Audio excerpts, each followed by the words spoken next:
Hello and welcome back to Kumar's Track. In this particular video, we will be discussing problems related to liquidation of companies. അപ്പോൾ ഇതിന് മുമ്പ് നമ്മളൊരു video ചെയ്തിട്ടുണ്ടായി theories and basic ആയിട്ടുള്ള problems related to this liquidation of companies. അപ്പോൾ ആ video കാണാത്തിട്ടുണ്ടെങ്കിൽ അതിൻ്റെ link description ബോക്സിൽ കൊടുത്തിട്ടുണ്ട്. അത് കണ്ടിട്ട് മാത്രം ഈ വീഡിയോയിൽ കാണാൻ ശ്രമിക്കുക. പിന്നെ നിങ്ങൾ റിക്വസ്റ്റ് ചെയ്യുന്ന എല്ലാ വീഡിയോസും തന്നെ അപ്ലോഡ് ചെയ്യാൻ മാക്സിമം ശ്രമിക്കുന്നതാണ്. ടൈം കുറച്ച് കുറവായതുകൊണ്ടാണ് ഇത്തിരി ഡിലേ ഒക്കെ ആവുന്നത്. അപ്പോൾ എല്ലാവരും ക്ഷമിക്കുക. അപ്പോൾ നമുക്ക് പ്രോബ്ലം നോക്കാം. Following particulars related to a limited company which has gone into voluntary liquidation, you are requested to prepare the liquidator's final account, allowing for his remuneration at the rate of 2% on amount realized on assets, 2% on amount distributed to unsecured creditors other than preferential creditors. Unsecured creditors 2,24,000, preferential creditors 70,000, debentures 75,000. Then assets realize the following sums: cash in hand, land and building, plant and machinery, fixtures and fittings. Liquidation expense amounted to rupees 2,000. A call of rupees 2 per share on partly paid 1,000 equity shares was made and duly paid except in case of one shareholder owing 500 shares. So ഇതാണ് നമ്മുടെ ക്വസ്റ്റനിൽ provide ചെയ്തിട്ടുള്ളത്. അപ്പം നമുക്കിത് എങ്ങനെ solve ചെയ്യാമെന്ന് നോക്കാം. So ഈ ഒരു ക്വസ്റ്റനിൽ നമുക്ക് എന്താണ് liquidators final statement of account തന്നെയാണ് പ്രിപ്പയർ ചെയ്യേണ്ടത്. ഓക്കെ, സോ ഇവിടെ പെർട്ടിക്കുലേഴ്സ് എമൗണ്ട് ഇങ്ങനെയാണ് നമ്മുടെ ഫോർമാറ്റ് വരുന്നത്. ഓക്കെ, ഈ ഒരു ക്വസ്റ്റനിൽ നോക്കുമ്പോൾ നമുക്ക് മനസ്സിലാകും നമുക്ക് ടോട്ടൽ അസറ്റ്സ് റിയലൈസ് ചെയ്തത് എത്രയാണെന്ന് എമൗണ്ട് നമുക്ക് പ്രോപ്പറായിട്ട് പ്രൊവൈഡ് ചെയ്തിട്ടില്ല. പകരം അസറ്റ്സിന്റെ വാല്യൂ ആണ് പ്രൊവൈഡ് ചെയ്തിരിക്കുന്നത്. അപ്പോൾ ഇങ്ങനെ ഒരു ക്വസ്റ്റ്യൻ തന്നിട്ടുണ്ടെങ്കിൽ അതിന്റെ അർത്ഥം എന്താണെന്ന് വെച്ചിട്ടുണ്ടെങ്കിൽ അസറ്റ്സ് എന്താണോ അതിന്റെ വാല്യൂ ആ വാല്യൂവിൽ തന്നെയാണ് നമ്മൾ റിയലൈസ് ചെയ്തിരിക്കുന്നതാണ് നമ്മൾ അസ്യൂം ചെയ്യുന്നത്. ഓക്കെ, സോ ദാറ്റ് നമുക്ക് അസറ്റ്സ് റിയലൈസ്ഡ് എഴുതാം. അസറ്റ്സ് റിയലൈസ്ഡ് ഫസ്റ്റ് എമൗണ്ട് എന്ന് പറയുന്നത് ക്യാഷ് ഇൻ ഹാൻഡ് ആണ് 20,000.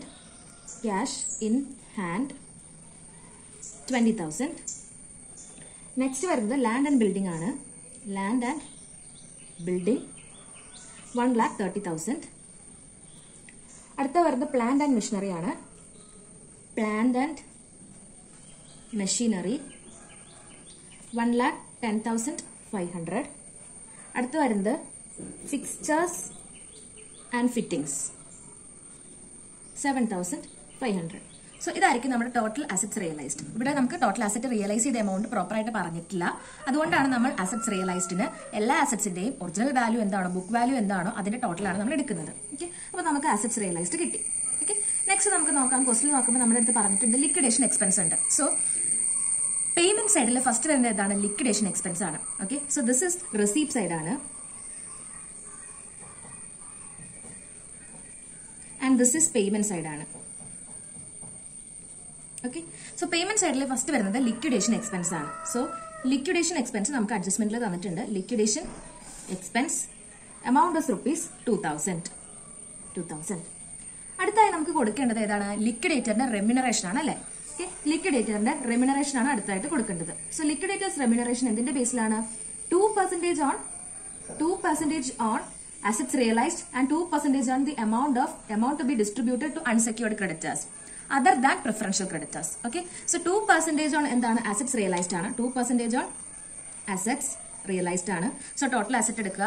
സോ ടോട്ടൽ അസറ്റ് എന്ന് പറയുന്നത് 20,000 plus 1,30,000 plus 1,10,500 plus 7,500. So total asset എന്ന് പറയുന്നത് 2,68,000 ആണ്. സോ 2,68,000ന്റെ 2% ആയിരിക്കും നമ്മൾ ഫസ്റ്റ് റെമ്യൂണറേഷൻ കൊടുക്കുന്നത്. ഓക്കെ, റെമ്യൂണറേഷൻ ലിക്വിഡേറ്റേഴ്സിന്റെ റെമ്യൂണറേഷൻ ആണ് 2% ഇൻറ്റു 2% 5,360. ഓക്കെ, 5,360 ഇന്നർ കോളത്തിൽ എഴുതുക. ഇനി എന്താണ് 2% ഓൺ അൺസെക്യൂർഡ് ക്രെഡിറ്റേഴ്സ് എന്ന് പറഞ്ഞിട്ടുണ്ട് അല്ലെ? സോ അൺസെക്യൂർഡ് ക്രെഡിറ്റർ നമുക്ക് ഇപ്പോൾ കാൽക്കുലേറ്റ് ചെയ്യാൻ സാധിക്കില്ല. ബിക്കോസ് അതിന് മുമ്പ് നമുക്ക് എന്താണ് ഡിബഞ്ചേഴ്സ് ഉണ്ട്. ഡിബഞ്ചേഴ്സ് എന്താണ്? സെക്യൂർഡ് ക്രെഡിറ്റേഴ്സ് ആണ്. അപ്പോൾ സെക്യൂർ ക്രെഡിറ്റേഴ്സ് ആയിട്ട് ഡിബഞ്ചർ ഹോൾഡേഴ്സിന് കൊടുക്കാം. സോ ഡിബഞ്ചർ ഹോൾഡേഴ്സിന്റെ എമൗണ്ട് എന്ന് പറയുന്നത് 75,000 ആണ്. സോ 75,000 നമ്മൾ പേ ചെയ്തു. ഓക്കെ, അടുത്തായിട്ട് വരുന്നത് പ്രിഫറൻഷ്യൽ ക്രെഡിറ്റേഴ്സ് ആണ്. So preferential creditors other than unsecured creditors എന്ന് പറഞ്ഞതുകൊണ്ട് നമുക്ക് എന്ത് ചെയ്യേണ്ട, പ്രിഫറൻഷ്യൽ ക്രെഡിറ്റേഴ്സിന്റെ എമൗണ്ട് ഇൻക്ലൂഡ് ചെയ്യേണ്ട 2%, അതായത് അൺസെക്യൂർഡ് ക്രെഡിറ്റേഴ്സിന്റെ ലിക്വിഡേറ്ററിന് കൊടുക്കുന്ന റെമ്യൂണറേഷന്റെ അണ്ടറിൽ ഇൻക്ലൂഡ് ചെയ്യേണ്ട, ബിക്കോസ് അതർ ദാൻ എന്ന് പറഞ്ഞിട്ടുണ്ട്. അപ്പൊ എടുത്ത് പറഞ്ഞിട്ടുണ്ട് പ്രിഫറൻഷ്യൽ ക്രെഡിറ്റേഴ്സ് അല്ലാതെ അൺസെക്യൂർഡ് ക്രെഡിറ്റേഴ്സിന്റെ എമൗണ്ടിന്റെ 2% ആണ് കൊടുക്കേണ്ടതെന്ന് പറഞ്ഞിട്ടുണ്ട് അല്ലെ. അപ്പൊ അതുകൊണ്ട് എടുക്കണ്ട. ഡിബഞ്ചേഴ്സ് നമുക്ക് കിട്ടി 75,000 തന്നെ നമുക്ക് കൊടുക്കാൻ പറ്റും. ഇനി എന്താണ്, പ്രിഫറൻഷ്യൽ ക്രെഡിറ്റേഴ്സ് ആണ്. Preferential creditors. So preferential creditors എന്ന് പറയുന്നത് എത്രയാണെന്ന് നോക്കാം. പ്രിഫറൻഷ്യൽ ക്രെഡിറ്റേഴ്സ് എമൗണ്ട് റുപ്പീസ് 70,000 നമുക്ക് കൊടുക്കാം, ബിക്കോസ് ബാലൻസ് അവൈലബിൾ ആണ്. ഇനിയാണ് വരുന്നത് unsecured creditors. Unsecured creditors.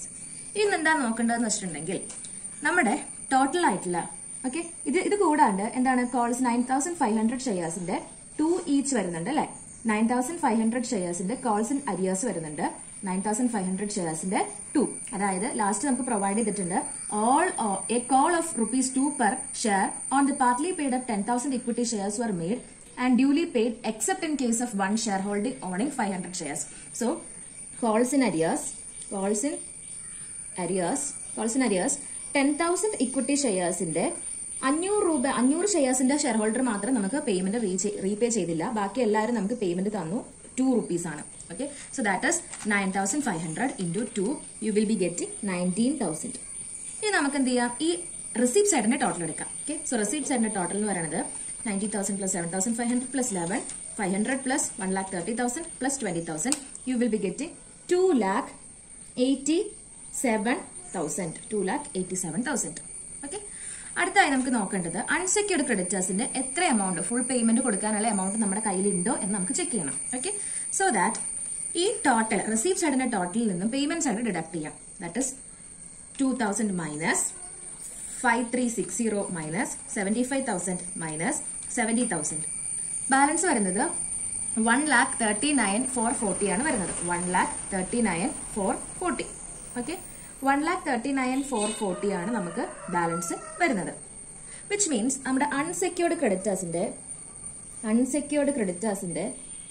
Amount എന്ന് പറയുന്നത് ടോട്ടൽ റെസീപ്റ്റ് സൈഡും ടോട്ടൽ പേയ്മെന്റ് സൈഡിന്റെയും ഡിഫറൻസ് ആണ് അൺസെക്യൂർഡ് ക്രെഡിറ്റേഴ്സിന്റെ എമൗണ്ട് വരുന്നത്.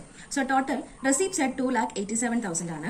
ആൻഡ് ടോട്ടൽ പേയ്മെന്റ് സൈഡ് എന്ന് പറയുന്നത് 2,000 plus 5,360 plus 75,000 plus 70,000 which is equal to 1,52,360.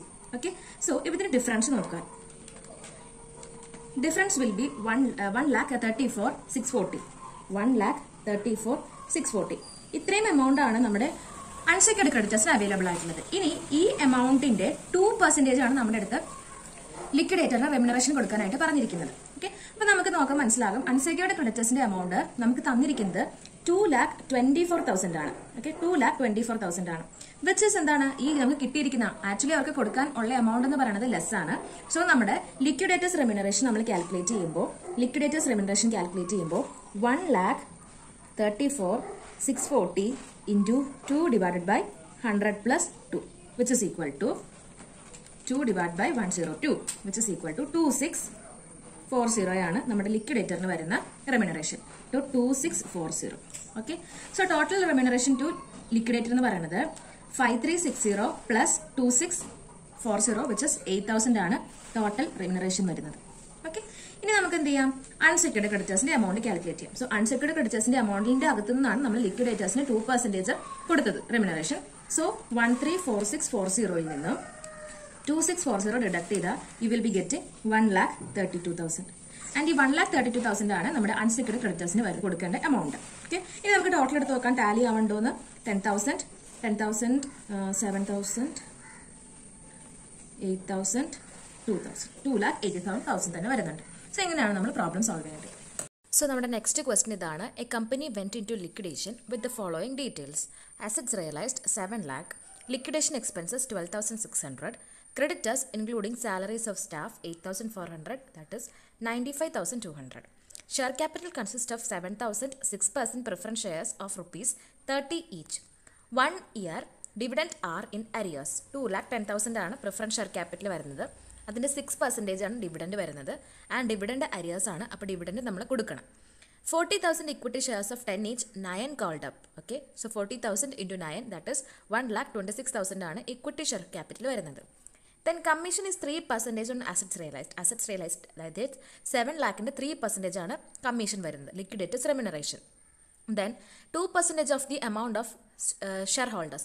Shareholdersന് available ആയിട്ടുള്ള എമൗണ്ട് അത് നമുക്ക് വർക്കൗട്ട് ചെയ്യണം. അപ്പം നമുക്കത് വർക്കൗട്ട് ചെയ്യുമ്പോൾ നോക്കാം. അതിന് 2%, ഷെയർഹോൾഡേഴ്സിന് കിട്ടേണ്ട എമൗണ്ടിന് 2% ആണ് അടുത്ത് ലിക്വിഡേറ്റേഴ്സിന് റെമ്യൂണറേഷൻ വരുന്നത്. Then under the articles, arrears of preference dividend are payable and preference shareholders have the right to receive 1/3 of the surplus. So ഇതെല്ലാം കഴിഞ്ഞ്, അതായത് എല്ലാ എക്സ്പെൻസസും പേ ചെയ്ത് വരുമ്പോഴത്തേക്കും പ്രിഫറൻസ് ഷെയർ ഹോൾഡേഴ്സിൻ്റെയും എല്ലാം കഴിഞ്ഞ് സർപ്ലസ് ഉണ്ടെങ്കിൽ അത് നമുക്ക് സർപ്ലസും കാൽക്കുലേറ്റ് ചെയ്യണം, വർക്കൗട്ട് ചെയ്യണം. അപ്പോൾ സർപ്ലസ് ഉണ്ടെങ്കിൽ സർപ്ലസിൻ്റെ 1/3 നമ്മൾ പ്രിഫറൻസ് ഷെയർ ഹോൾഡേഴ്സിന് കൊടുക്കണം. ബാലൻസ് 2/3 ആണ് ഇക്വിറ്റി ഷെയർ ഹോൾഡേഴ്സ് എടുക്കാവുള്ളൂ. അപ്പോൾ ഇത്രയും കാര്യങ്ങളൊക്കെയാണ് നമ്മുടെ ക്വസ്റ്റിനിൽ പ്രൊവൈഡ് ചെയ്തിട്ടുള്ളത്. നമ്മുടെ അടുത്ത് പറഞ്ഞിരിക്കുന്നത് liquidators statement, final statement of account prepare ചെയ്യാനായിട്ടാണ്. അപ്പോൾ നമ്മൾ ഇതുവരെ ഡിസ്കസ് ചെയ്ത എല്ലാ ക്വസ്റ്റ്യൻസും കറക്റ്റായിട്ട് മനസ്സിലാക്കുകയാണെങ്കിൽ ഇതിലും അഡ്ജസ്റ്റ്മെൻറ്റ്സ് ഒക്കെ വരുന്ന ഹൈ ലെവൽ ക്വസ്റ്റ്യൻസ് ഒക്കെ വന്നാൽ നമുക്ക് എന്ത് ചെയ്യാൻ സാധിക്കും, ഈ ഒരു പെർട്ടിക്കുലർ ക്വസ്റ്റ്യൻസ് എല്ലാം സോൾവ് ചെയ്യാൻ സാധിക്കും. അപ്പോൾ നമ്മൾ ഇതിൻ്റെ അകത്ത് ഡിസ്കസ് ചെയ്യുന്ന എല്ലാ കാര്യങ്ങളും തന്നെ കറക്റ്റായിട്ട് എന്താണ് അവിടെ സംഭവിക്കുന്നതെന്ന് കറക്റ്റായിട്ട് മനസ്സിലാക്കി എടുക്കാൻ നോക്കുക. സോ നമുക്ക് എങ്ങനെ ഈ ഒരു പെർട്ടിക്കുലർ പ്രോബ്ലം സോൾവ് ചെയ്യാമെന്ന് നോക്കാം. സോ ഈ ഒരു ക്വസ്റ്റ്യൻ നമുക്ക് ഫസ്റ്റ് എന്താ, അസറ്റ്സ് റിയലൈസ്ഡ് നമുക്ക് തന്നിട്ടുണ്ട് 7 lakh rupees. അത് നമുക്ക് അങ്ങ് എഴുതാം. So assets realized 7 lakh rupees. 7 lakh. So receipt സൈഡിൽ ആ 7 lakh മാത്രമാണ് വരുന്നുള്ളൂ, വേറെ ഒരു റെസീപ്റ്റ്സും എന്ത് ചെയ്യുന്നില്ല, വരുന്നില്ല. അപ്പോൾ അസറ്റ്സ് റിയലൈസ്ഡ് മാത്രമാണ് റെസീപ്റ്റ് സൈഡിൽ വരുന്നുള്ളൂ. ഇനി നമുക്ക് പേയ്മെന്റ് സൈഡിൽ നോക്കുമ്പോൾ നമുക്ക് ലിക്വിഡേഷൻ എക്സ്പെൻസ് പ്രൊവൈഡ് ചെയ്തിട്ടുണ്ട്. ലിക്വിഡേഷൻ എക്സ്പെൻസ് 12,600 പ്രൊവൈഡ് ചെയ്തിട്ടുണ്ട്. അടുത്ത് വരുന്നത് ലിക്വിഡേറ്റേഴ്സ് റെമ്യൂണറേഷൻ ആണ്. ഓക്കെ, സോ ലിക്വിഡേറ്റേഴ്സ് റെമ്യൂണറേഷൻ എന്ന് പറയുന്നത് ഫസ്റ്റ് പറഞ്ഞിരിക്കുന്നത് 3% on remuneration, 3% on assets realised എന്ന് പറഞ്ഞിട്ടുണ്ട്. അതുപോലെ തന്നെ 2% on payment to share holders ആണ് പറഞ്ഞിരിക്കുന്നത്, payment to share holders. Okay, so 3% on assets realised എന്ന് പറയുന്നത് വേറെ ഒന്നുമല്ല 7 lakhന്റെ 3% ആണ്. 7 lakh into 3% which is 21,000 ആണ് ഇവിടെ വരുന്നത്. ഓക്കെ, ഇനി payment to share holders. Share ഹോൾഡേഴ്സിന് നമുക്ക് ഇപ്പോൾ പേയ്മെന്റ് കൊടുക്കാൻ പറ്റുമോ? ആദ്യമായി തന്നെ ഇല്ല. ഓർഡർ ഓഫ് പേയ്മെന്റിൽ ഏറ്റവും ലാസ്റ്റ് ആണ് നമ്മൾ ഷെയർ ഹോൾഡേഴ്സിന് കൊടുക്കുന്നത്. അതിനകത്ത് ഫസ്റ്റ് നമ്മൾ പ്രിഫറൻസ് ഷെയർ ഹോൾഡേഴ്സിന് കൊടുക്കും, ബാലൻസ് ആണ് നമ്മൾ ഇക്വിറ്റി ഷെയർ ഹോൾഡേഴ്സിന് കൊടുക്കുള്ളൂ. അപ്പോൾ എന്ത് ചെയ്യാൻ സാധിക്കില്ല, ഇപ്പൊ നമുക്ക് ഈ ഒരു പെർട്ടിക്കുലർ ആയിട്ടുള്ള 2% ഓൺ ഷെയർ ഹോൾഡേഴ്സിന്റെ എമൗണ്ട് നമുക്ക് റെമ്യൂണറേഷൻ ഇപ്പൊ കൊടുക്കാനായിട്ട് സാധിക്കില്ല. അടുത്തായിട്ട് നോക്കാം. അടുത്തായിട്ട് നമ്മൾ ക്വസ്റ്റിന് പറഞ്ഞിട്ടുണ്ട് സ്റ്റാഫ് അങ്ങനെയുള്ള എല്ലാവരുടെയും കൂടി ആയിട്ടുള്ള ക്രെഡിറ്റേഴ്സ്, പേയ്മെന്റ് ടു ക്രെഡിറ്റേഴ്സ് ആണ് പറഞ്ഞിരിക്കുന്നത്. എല്ലാവരുടെയും കൂടി ടോട്ടൽ 95,200 ആണ് പറഞ്ഞിരിക്കുന്നത്. സോ ക്രെഡിറ്റേഴ്സ് ഇവിടെ നമുക്ക് അൺസെക്യൂർഡ് ആണോ സെക്യൂർഡ് ആണോ എന്നൊന്നും പറഞ്ഞിട്ടില്ല. Okay, so creditors 95,200. ഇനി എന്ത് നോക്കുമ്പോൾ നമുക്ക് മനസ്സിലാകും, ഇനി നമുക്ക് എന്തില്ല, പേയ്മെന്റ് ചെയ്യാനായിട്ട് വേറെ ഒന്നുമില്ല. ഓക്കെ, അപ്പൊ നമുക്ക് ബാലൻസ് ആയിട്ടുള്ള എമൗണ്ട് ഷെയർ ഹോൾഡേഴ്സിന് കൊടുക്കാനായിട്ട് സാധിക്കും. ഓക്കെ, സോ ഇവിടെയാണ് പേയ്മെന്റ് ടു ഷെയർ ഹോൾഡേഴ്സ് വരുന്നത്, payment to share holders. Okay, so ഇവിടെ പ്രിഫറൻസ് ഷെയർ ഹോൾഡേഴ്സും വരും, അതുപോലെ തന്നെ ഇക്വിറ്റി ഷെയർ ഹോൾഡേഴ്സും വരും. Okay, preference and equity share holders വരുന്നുണ്ട്. ഓക്കെ, അപ്പൊ നമുക്ക് നോക്കാം. നമുക്ക് fund available to equity share holders എന്ന് പറയുന്നത് receipt side minus payment side ആണ്. So 7 lakh minus 1,28,800 you will be getting 5,71,200. Okay, ഈ 5,71,200ന്റെ 2% ആണ് നമ്മൾ ലിക്വിഡേഷന് റെമ്യൂണറേഷൻ കൊടുക്കുന്നത്. So 5,71,200 into 2 divided by 102 U will be getting 11,200. Okay, 11,200. ഇനി നമ്മുടെ ഫണ്ട് ആക്ച്വലി ശരിക്കും നമ്മുടെ ഷെയർ ഹോൾഡേഴ്സ് റിസീവ് ചെയ്യുന്ന ഫണ്ട് എന്ന് പറയുന്നത് എത്രയായിരിക്കും? 5,71,200 minus 11,200 which is equal to 5,60,000 ആയിരിക്കും ആക്ച്വലി ഷെയർ ഹോൾഡേഴ്സ് റിസീവ് ചെയ്യുന്നത്. ഓക്കെ, ആൻഡ് ശരിക്കും ഷെയർ ഹോൾഡേഴ്സിന്റെ എമൗണ്ട് ആയിട്ട് വരുന്നത് അവരുടെ പെയ്ഡ് അപ്പ് ആയിട്ടുള്ള ഇക്വിറ്റി ഷെയർ ക്യാപിറ്റൽസിന്റെ എമൗണ്ട് വരുന്നത്, അതുപോലെ തന്നെ പ്രിഫറൻസ് ഷെയർ ഹോൾഡേഴ്സിന്റെ ഡിവിഡന്റിന്റെ എമൗണ്ട് വരുന്നതും നമ്മൾ ആഡ് ചെയ്തപ്പോൾ നമുക്ക് കിട്ടിയത് 3,48,600 ആണ്. Okay, so that is share ഹോൾഡേഴ്സിന് ആക്ച്വലി കിട്ടുന്ന എമൗണ്ട് കൂടുതലാണ്, വിച്ച് മീൻസ് എന്താണ്, അവിടെ സർപ്ലസ് ആണ് വരുന്നത്. ഓക്കെ, സർപ്ലസ് ആണ് വരുന്നത്. That is 5,60,000 minus 3,48,600 you will be getting 3,48,600 you will be getting 2,11,400. Okay, and ഈ 2,11,400 നമ്മുടെ അടുത്ത് പറഞ്ഞിരിക്കുന്നത് പ്രിഫറൻസ് ഷെയർ ഹോൾഡേഴ്സിന്റെയും ഇക്വിറ്റി ഷെയർ ഹോൾഡേഴ്സിന്റെയും 1:2 റേഷ്യോയിൽ ഷെയർ ചെയ്യാനായിട്ടാണ്. ഓക്കെ, 1:2 റേഷ്യോയിൽ, വിച്ച് മീൻസ് പ്രിഫറൻസ് ഷെയർ ഹോൾഡേഴ്സിന് കിട്ടേണ്ട എമൗണ്ട് 21,400 into 1/3 ഇക്വിറ്റി ഷെയർ ഹോൾഡേഴ്സിന് കിട്ടേണ്ട എമൗണ്ട് 21,400 into 2/3 ആണ്. Okay, which is equal to for preference shareholders you will be getting 70,467 and equity shareholders will be getting 1,49,33. Okay, and നമ്മുടെ ഇപ്പോൾ നമുക്ക് എല്ലാ കാൽക്കുലേഷനും കംപ്ലീറ്റ് ആയി. നെക്സ്റ്റ് നമുക്ക് ജസ്റ്റ് ഇതൊന്നും അപ്പുറത്തിട്ട് എഴുതിയാൽ മാത്രം മതി. അപ്പോൾ നമുക്ക് ടോട്ടൽ നമ്മുടെ പ്രിഫറൻസ് ഷെയർ ഹോൾഡേഴ്സിന് കൊടുക്കേണ്ട എമൗണ്ട് എന്ന് പറയുന്നത് 2,10,000 plus 12,600 dividend plus 70,467 surplus. So ഇതിന്റെ ടോട്ടൽ 2,93,067 ആണ് പ്രിഫറൻസ് ഷെയർ ഹോൾഡേഴ്സിന് കൊടുക്കേണ്ട amount. And coming to equity share holders 1,26,000 ആണ് ഇക്വിറ്റി ഷെയർ ക്യാപിറ്റൽ വരുന്നത്. And surpluses 1,40,933 and the total is 2,66,933 ആണ് ഇക്വിറ്റി ഷെയർ ഹോൾഡേഴ്സിന് കൊടുക്കേണ്ട സർപ്ലസ് എമൗണ്ട്.